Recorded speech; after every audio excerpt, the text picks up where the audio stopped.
Hello दोस्तों, welcome back to my channel struggling star. आपको इस नई सीरीज में मैं लेकर आया हूँ कक्षा 12 का संस्कृत दीर्घदर्शित का। जैसे कि आपको बता दूं कि सुभाष रत्नानी है हिंदी संस्कृत दीर्घदर्शिका, जो अनिवार्य सामान्य संस्कृत सामान्य हिंदी है, और चाहे वो साहित्यिक हिंदी सभी के लिए बहुत ही अनिवार्य है। जनरली ये 5 अंक के क्वेश्चन पूछे जाते हैं, कभी ये गद्यांश के रूप में, कभी ये श्लोक के रूप में, जिसमें आपको हिंदी का में इसका अनुवाद संदर्भ सहित करना होता है। इसी क्रम में हम लोग सीखेंगे सरल शब्दों में कैसे इसको अर्थ को समझा जाएगा और कैसे बोर्ड की परीक्षाओं में इसको लिखना है। हो चुका है आगाज रण का, युग बदलने की तैयारी, जीत उसी की होगी जिसका संघर्ष है जारी। आइए एक एक श्लोक का अर्थ समझेंगे और कैसे उसका अर्थ निकालेंगे और कैसे उसको बोर्ड की कॉपी में लिखा जाएगा, उसको हम समझते हैं। चलिए इसी क्रम में शुरुआत करते हैं पहले श्लोक से। देखिए, जैसे कि आप देख पा रहे हैं, ये पहला श्लोक है आपके सामने। भाषासु मुख्या मधुरा दिव्या गिवाड़ भारती, तस्या ही मधुरम काव्यम तस्मादपि सुभाषितम। इसका अर्थ अब शब्दार्थ के रूप में आप भी समझ सकते हैं क्या कहना चाह रहा है। भाषाओं में मुख्य, भाषासु मतलब भाषाओं में मुख्य, गिवाड़ भारती मतलब देवों की भाषा, जो देवों की भाषा है। कौन सी भाषा है देवों की भाषा? संस्कृत है। तस्या मतलब उसका, तस्मा भी मतलब उससे भी अधिक, सुभाषितम मतलब सुंदर उक्ति है। जिसका आप देख पा रहे हैं क्या कहना चाह रहा है, उसको अब हम लोग समझते हैं कि इसका पूरा अर्थ क्या निकलता है। सबसे पहले आप इसका संदर्भ समझिए, संदर्भ क्या कहना चाह रहा है, संदर्भ को समझते हैं। संदर्भ कह रहा है प्रस्तुत श्लोक, ऐसे एग्जाम में आएगा श्लोक के रूप में, तो आपको लिखना है प्रस्तुत श्लोक हमारी पाठ्य पुस्तक संस्कृत के सुभाष रत्नानी नामक पाठ से लिया गया है या उत्कृत या संकलित है। आप कुछ भी लिख सकते हैं। अब इसका हिंदी में अर्थ अनुवाद के रूप में कैसे लिखना है, ये देखिए। सभी भाषाओं में देववाणी, देववाणी मतलब संस्कृत, सर्वाधिक प्रधान, प्रमुख और दिव्य है। निश्चय ही उसका काव्य साहित्य, काव्य और साहित्य ये कह सकते हैं। यहाँ जो आप देख रहे हैं तस्मापि सुभाषितम, यानी उसके जो साहित्य हैं वो भी क्या है, अत्यंत दिव्य है। निश्चय ही उसका काव्य भी मधुर है। उससे ही, उससे अधिक क्या, उसके काव्य से भी अधिक मधुर क्या है, उसके वचन, उसके वचन। पूरा अर्थ एक बार फिर समझेंगे। भाषाओं में देववाणी, भाषाओं में देववाणी यानी संस्कृत भाषा प्रधान है, प्रमुख है और दिव्य है। निश्चय ही उसका काव्य, काव्य मतलब साहित्य, मधुर है तथा उससे भी अधिक उसके वचन हैं। ये आपका पूरा अर्थ निकल पाएगा। सबसे पहले आपको क्या करना होगा, श्लोक का आप संदर्भ लिखेंगे पर हिंदी में अनुवाद करते चलेंगे। ठीक है, चलते हैं नेक्स्ट टॉपिक पे, नेक्स्ट श्लोक के ऊपर। देखिए नेक्स्ट देखते हैं। जैसे देख पा रहे हैं नेक्स्ट में क्या लिखा हुआ, सुखानि, सुखानिर्थम कुतो विद्या, कुतो विद्यार्थिनम सुखम, सुखार्थी वा त्यजते विद्याम, विद्यार्थी वा त्यजतम सुखम। क्या लिखा हुआ है, आप इसका अर्थ समझ। सुखार्थिनम, जो को सुख की इच्छा, शब्दार्थ में जाएंगे। सबसे पहले आप देखेंगे जो सुख की इच्छा रखने वाले हैं। विद्या विद्यार्थी, विद्या को प्राप्त करने वाले। त्यजते मतलब छोड़ देना चाहिए, छोड़ देना चाहिए। अर्थ आप समझ सकते हैं। अब अर्थ के रूप में चलते हैं। संदर्भ वही पूर्वोत्तर है कि प्रस्तुत श्लोक हमारी पाठ्य पुस्तक संस्कृत दीर्घदर्शिका से लिया गया है, यही आपको लिखना होगा। अनुवाद देखिए क्या कहना चाह रहा हूँ। अनुवाद करा सुख चाहने वाले, जहाँ लिखा है सुखार्थी न कुतो विद्या, उसको सुख चाहने वाले को विद्या कहाँ, तथा विद्या चाहने वाले को सुख कहाँ। सुख की इच्छा रखने वाले को विद्या त्याग देनी चाहिए तथा विद्या की इच्छा रखने वालों को सुख त्याग देना चाहिए। कितना अच्छा लिखा हुआ है, आप इसको अर्थ के रूप में भी समझ सकते हैं। सीधे है, कहता है कि सुखानिर्थम कुतो विद्या, कुतो विद्यार्थिनम सुखम, सुखार्थी वा त्यजितम, विद्या विद्यार्थी वा त्यजे सुखम। सुख चाहने वाले को विद्या कहाँ, विद्या चाहने वाले को सुख कहाँ, सुख की इच्छा रखने वाले को विद्या त्याग देनी चाहिए और विद्या की इच्छा रखने वाले को सुख त्याग देना चाहिए। ऐसा आपको लिखना होगा। ठीक है, चलते हैं नेक्स्ट वाले यूनिट के ऊपर क्लियर करते हुए।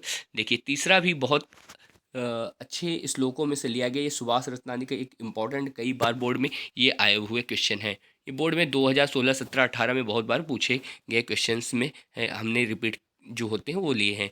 चलिए पढ़ते हैं। जल बिंदु, जल बिंदु निपातेन क्रमशः पूर्यतः घटः स हेतु सर्वा विद्यानां धर्मस्य च धनस्य च। शब्दार्थ पे जाइए। जल बिंदु निपातेन, इसका मतलब जल की बिंदु से गिरने वाले, जो जल के बिंदु के समान गिरते हैं लगातार, टिप टिप ऐसे जैसे गिरने वाले होते हैं, एक के बाद जो एक बूंद, जैसा आपने देखा मंदिरों में देखा होगा, शिव जी के मंदिर में शिवलिंग के ऊपर जलाता गिरता रहता है। घट्टा मतलब घड़ा, हेतु मतलब कारण, सर्वा विद्यानाम मतलब सभी विद्याओं में, धर्मस्य धर्म का, धनस्य धन का, च मतलब और। इसका अर्थ हम लोग समझते हैं, एक एक करके मिलाते हुए चलते हैं। ठीक है, आइए मिलाते हुए चलते हैं, कैसे चलना है उसके हिसाब से चलते हैं। ठीक है, आइए देखते हैं।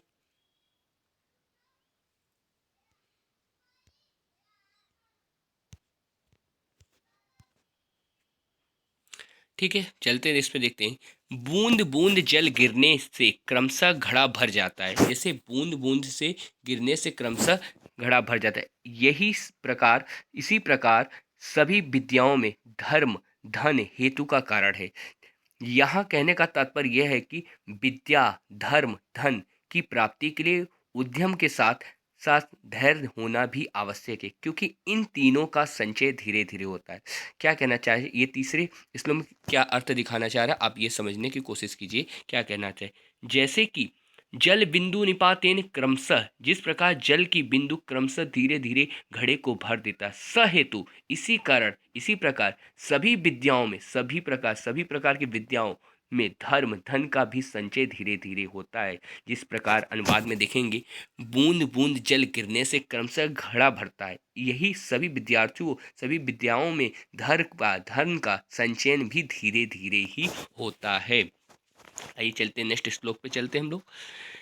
काव्य शास्त्रे विनोदेन कलाओं में गच्छति धीमताम व्यसने च मूर्खणाम निद्रा कलहे वाह। क्या कहना चाहता है, काव्य शास्त्रम, क्या कह रहा है, काव्य के शास्त्र का विनोद, काव्य काव्य के शास्त्रों का चर्चा करना, शास्त्र की चर्चा रूपी एवं मनोरंजन के रूप में लेना। इसका अर्थ है, काला मतलब समय, गच्छति मतलब जाता है, व्यतीत मतलब व्यय करता है, धीमताम मतलब बुद्धिमान व्यक्ति, व्यसनेन मतलब बुरी आदत वाला, मूर्खाणाम मतलब मूर्खों का निद्रा करने वाला, कलेन मतलब विवाद, वो उनका विवाद में समय व्यतीत होता है। इसका अर्थ हम लोग एक एक पॉइंट में समझते हुए चल रहे हैं। अभी आइए देखिए क्या कहना चाह रहा है।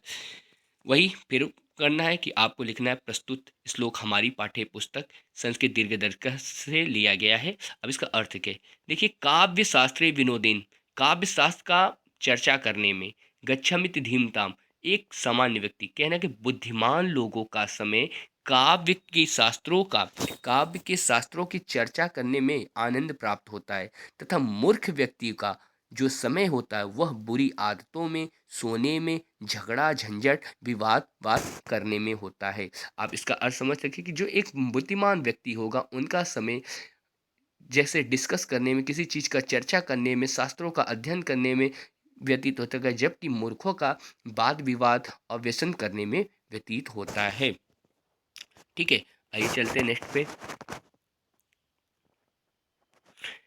ये देखिए, बहुत ही इंपॉर्टेंट माना जाता है, बोर्ड में बहुत बार ये पूछा हुआ है। इसको देखिए, न चौरम हार्यम न राजहार्यम न भ्रांति भ्राज्यम न च भार कार्यम व्यय कृते वर्धतः एवं नित्यम विद्याधनम सर्व प्रधानम। ये आपको one of the important question है। इसको तो कई बार टिक लगा लें तो उस पर भी ये कहा जा सकता है कि कई बार ये रिपीट क्वेश्चन हुए हैं, बोर्ड में बहुत बार ये सब पूछा जाता है, डायरेक्ट क्वेश्चन पूछे गए हैं। ठीक है, अब देखिए, चौरम हरम मतलब चोरों द्वारा चुराया जा सकता है, राजा मतलब राजा के द्वारा छीना जा सकता है, भातृभाज्य मतलब भाइयों द्वारा बांटा जा सकता है, भारी कारम बोझ समझा जाता है, व्यय मतलब खर्च करने वाले, वर्धने मतलब बढ़ता है, वृद्धि होती है, नित्य मतलब प्रतिदिन। आइए चलते इसका अर्थ समझते हैं क्या कहना चाहता है। ठीक है, अनुवाद के रूप में अब इसको देखें क्या कहना। विद्या, ये किसकी बात हो रही है, हम लोग विद्या को, विद्या रूपी धन की बात हो रही है। सभी धनों में विद्या क्या है, सर्वप्रधान है। सभी जो आप धन हैं ये सब क्या है, तनिक है, कुछ दिन के लिए हैं, चले जाएंगे, लेकिन विद्या क्या है, ये है सभी धनों का प्रधान है। इसे न तो कोई चोर चुरा सकता है, न कोई राजा इसको छीन सकता है, न कोई इसको भाई बांट सकता है। यह एक बोझ के समान भी नहीं हो सकता, ना तो ये कोई भारी बोझ है कि आपको इसको लेने से बोझ होगा। यहाँ कहने का तात्पर्य ये है, ये अन्य संपदाओं की भांति विद्या रूपी धन घटने वाला नहीं है। यह धन सदैव खर्च किए जाने लोग है। जितना आप इसका खर्च करेंगे उतना इसकी वृद्धि होगी, हमेशा ये बढ़ता जाएगा। न तो इसको राजा छीन सकता है, न तो इसको चोर चुरा सकता है, ना इसको भाई बांट सकता है। बस आप कह सकते हैं ये क्या होगा, अन्य संपदाओं की रोपनी, जितना आप इसका प्रयोग करेंगे उसकी वृद्धि होगी। आइए नेक्स्ट पे चलते हैं। ठीक है। परोक्षे कारहांतरम प्रत्यक्षे प्रियवादिनम व्रजता तादृशम मित्रम विषकुंभम पयो मुखम। बहुत अच्छी बात है। एक सज्जन सज्जन व्यक्ति के बारे में कह सकते हैं कि लोग जैसे आप बुराई करते हैं, तरह तरह की बातें करते हैं, उसके ऊपर अर्थ है। परोक्षे मतलब, परोक्ष मतलब एक होता है प्रत्यक्ष, एक होता है परोक्ष। परोक्ष का मतलब पीठ पीछे। कार्यहंत्र मतलब कार्य को कष्ट नष्ट करने वाले। प्रत्यक्ष मतलब आपको जैसे मैंने बताया कि सामने वाले। प्रियवदनम जो प्रिय बोलने वाले। वजते मतलब त्याग देना चाहिए। त्रादिसम वैसे ही। विष कुंभम विष के समान जो होते हैं। परिवमुतो मुख पे रखे हुए ऊपरी हिस्से पे। इसका अर्थ समझते हुए हम चलते हैं, क्या कहना चाहता है वो देखते हुए। कह रहा है कि संदर्भ वही हम लोगों को लिखना है। संदर्भ क्या होता है कि प्रस्तुत श्लोक हमारी पाठ्य पुस्तक संस्कृत दीर्घदर्शिका से ली गई है। इसमें जो भी आप वर्णन करें उसके बारे में हमको बताना है। अनुवाद क्या लिखेंगे, जो पीठ पीछे, परोक्षेप कार्यहंत्रम जो हमारे पीठ के पीछे कार्य को नष्ट करने वाले, जो हमारी बुराई करने वाले, तथा सम्मुख प्रिय जो सामने मीठा बोलते हैं, पीठ पीछे बुराई करते हैं, उनको उसी प्रकार त्याग देना चाहिए जिस प्रकार मुख पर दूध लगे हुए विष से भरे गड़े। मतलब पूरा भरा हुआ है विष आपका, लेकिन मुख पर क्या रखा हुआ है, एक दूध के समान रखा हुआ। इसी प्रकार त्याग देना चाहिए अपने ऐसे मित्र को जो आपके सामने तो अच्छी अच्छी बातें करता हो, लेकिन आपकी पीठ के पीछे बुराई करता हो। ये से आप इस श्लोक को अच्छे से समझ पा रहे होंगे। आइए चलते हैं नौ दूसरे पॉइंट पर। अब ये देखिए अंतिम श्लोक है। आगे के श्लोक जो 8 और श्लोक बचेंगे, एक चैप्टर में लगभग 15 श्लोक हैं, वो हम नेक्स्ट वीडियो में कर पाएंगे। ये इसी से आपका इस साल का बोर्ड का एग्ज़ाम क्लियर हो जाएगा, इसी से आएगा। चलिए, उदिता उदिता सविताम ताम्र श्रम एवा मेति च संपतो च विपतो च महता मेक रूपतम। च का अर्थ यहाँ पर, च मतलब सिंपल सी आप बात समझ पा रहे होंगे। च का मतलब होता और से। जहाँ जहाँ च लगा हुआ समझ जाइए कि संस्कृत में अदर। शब्दार्थ में जाइए। उदति मतलब उदति होता है। सविता मतलब सूर्य में। त्राम मतलब लाल। अस्मेति मतलब अस्त होता है। त्रम्स। संपतो मतलब सुख में। विपत्तु मतलब दुख में। एक रूपता मतलब एक समान रूप से। कितना अच्छा श्लोक है, इसका हम लोग अर्थ समझते चलते हैं। सबसे पहले श्लोक आएगा तो आप सबसे पहले क्या लिखेंगे, संदर्भ। संदर्भ प्रस्तुत श्लोक हमारी पाठ्य पुस्तक संस्कृत दीर्घदर्शिका से ली गई है। अनुवाद कैसे करना है हम लोग को देखिए। महान उदिति मतलब उदित उगते समय। ताम्र उम्र एवमस्ति, यहाँ इमामस्ति मतलब हो अस्त के समय। जैसे सूर्य उदय के समान भी लाल रहता है, और जैसे अस्त होता उस समय भी अस्त रहता है। ये एक सामान्य व्यक्ति के बारे में, एक अच्छे व्यक्ति की निशानी के बारे में बता रहा है। जैसे महान पुरुष संपत्ति मतलब सुख में, विपत्ति मतलब दुख में भी उसी प्रकार एक समान रहता है। जिस प्रकार सूर्य उदय के समय भी लाल रहता है और अस्त समय भी लाल रहता है। इस प्रकार यह कहना चाहता है, इस रत्नों के माध्यम से ये कहा जा सकता है कि महान व्यक्ति अर्थात एक ज्ञानी पुरुष सुख हो चाहे दुख हो उससे प्रभावित नहीं होता। वह सुख में भी उतना ही आनंदित होता है और दुख में हम कभी हतोत्साहित नहीं रहता। वो हमेशा एक समान बना रहता है। यहाँ से हम इस कॉन्सेप्ट को चलते हैं और ये कंप्लीट होता हुआ है। हमारे आज 7 श्लोक हो गए हैं, नेक्स्ट में हम करेंगे। अगर आपको ये वीडियो अच्छा लगा हो तो आप इसको और भी शेयर कर सकते हैं। अगर चैनल को सब्सक्राइब करवा दीजिए और लोगों से, तो हमको भी मोटिवेशन होगा और अन्य वीडियो डालने में मदद मिलेगी। Thank you very much.